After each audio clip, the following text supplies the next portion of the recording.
যুক্তরাষ্ট্রের হত্যাকাণ্ডের শিকার বাংলাদেশি পিএইচডি শিক্ষার্থী জামিল আহমেদ লিমনের মরদেহ দেশে এসেছে। সোমবার ৪ মে সকাল ৮টা ৪৭ ঢাকার হযরত শাহজালাল আন্তর্জাতিক বিমানবন্দরে অবতরণ করে মরদেহ বহনকারী এমিরেটস এয়ারলাইন্সের উড়োজাহাজটি। বিমানবন্দর সূত্রে এই তথ্য জানা গেছে।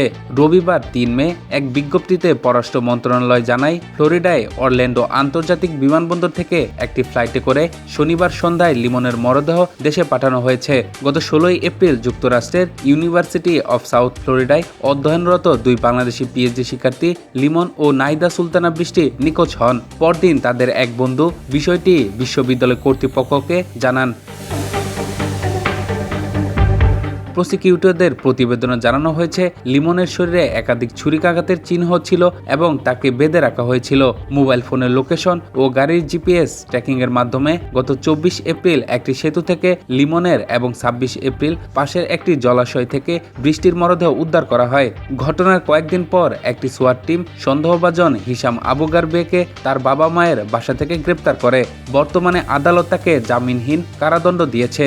হিলসবুরো কাউন্টির বিচারক লোগান মার্ফি নির্দেশ দিয়েছেন যে অভিযুক্ত হিশাম কোনোভাবেই ভুক্তভোগীদের পরিবার বা সঙ্গীদের সঙ্গে যোগাযোগ করতে পারবে না। গত ৩০ এপ্রিল নিহত লিমনের জানাজার নামাজ ফ্লোরিডার টাম্পার ইস্তাবা ইসলামিক সোসাইটি অব টাম্পা বে এরিয়া মসজিদে অনুষ্ঠিত হয়। জানা যায়, লিমনের সহপাঠী, আত্মীয়, মায়ামিস্থ বাংলাদেশ কনসুলেট জেনারেলের কনসাল জেনারেল, গণমাধ্যম প্রতিনিধি সহ স্থানীয় প্রবাসী বাংলাদেশিরা অংশ নেন। এদিকে বৃষ্টির মরদেহ দেশে পাঠানোর বিষয়ে পররাষ্ট্র মন্ত্রণালয়ের বিবৃতিতে বলা হয়, নিহতের পরিবারের কাছ থেকে সম্মতি নেওয়া হয়েছে। পিনালেস কাউন্টির মেডিকেল এক্সামিনারকে মরদেহ একই ফিউনারেল হোমের কাছে হস্তান্তরের জন্য অনুরোধ করা হয়েছে।